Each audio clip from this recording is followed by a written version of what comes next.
there's a certain level of spiritual maturity you get when you start acknowledging and submitting to God. I wrestle every single day with sin, and it's annoying. But whenever I was on a walk today, once again on my walk, and whenever he was talking to me, he told me something that I had never really thought about before. It's like we gotta stop seeing sin as this menacing, the Satan as this menacing thing or whatever, this thing that we should be afraid of. Mm-mm. We should not be afraid of sin. We are above sin. We are made in God's image, his image, the King's image, the Alpha and the Omega's image.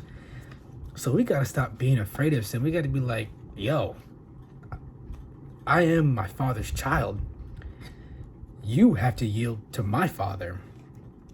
And since you are in my presence after I have already banished you, now that you have returned, I will have you destroyed. I will ask and pray to my Father to destroy you and remove you from my life permanently, because I have banished you in his name. You have been banished in his name, yet you defy his name, my Father's name. You defy him, therefore you must be destroyed, and you will be forgotten. Sin only has power whenever you give it power. Other than that, it has no power. No type of power. It's temptation. Temptation is not power. Temptation is similar in the way of God. Of how it's a doorway. It's a doorway to sin, but not making you sin. It's a sort of pathway to sin. And the same thing was with God. He opens a door for you to go through. He can't make you go through the door, but he can dang sure open it and close it as he pleases. And he's gonna open doors. He's gonna open doors that don't make sense to you, and open doors that are impossible to be opened, because he is God. He holds the keys. He holds the master key to everything. There is nothing that he cannot do. He can do whatever he wants, whenever he wants, however he wants. And he does. He goes out of his way to make miracles happen for us. Come on, y'all. Y'all gotta understand how great God is. He's greater than everything and anything. There is nothing that can even hold a candle to him. There is nothing that could ever stand in his path.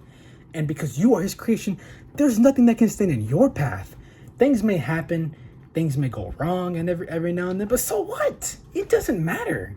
God is going to make all that right. He's gonna, later on in your life, you're gonna look back and be like, you know what? I see how he's used that to make me better. That's what he does.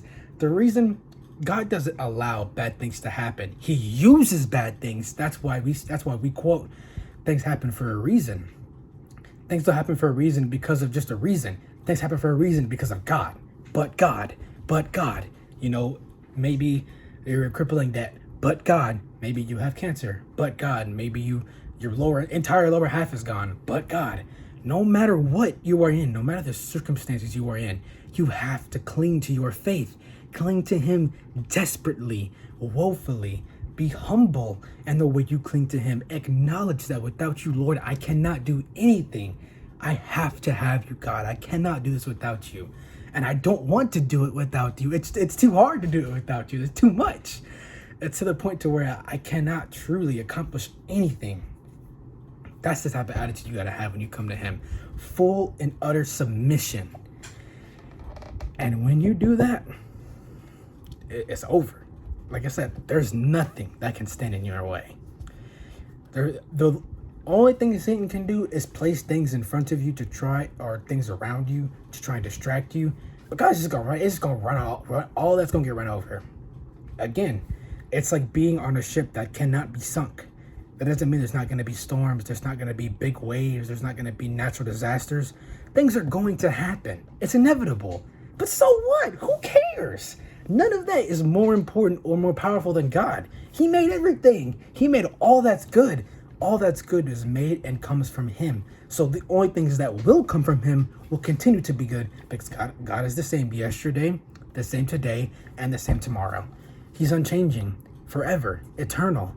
He doesn't change. We change and we grow, and sometimes we grow in a bad way, But he never changes. So he's always there, always awaiting, always ready to remove everything, to take it all away, all the pain and suffering and everything you're dealing with.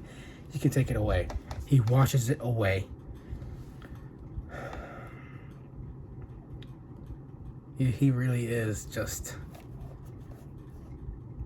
unstoppable.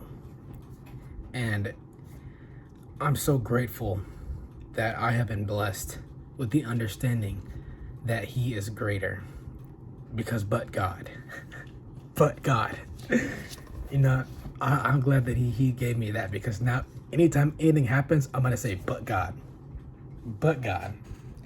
you know, but God.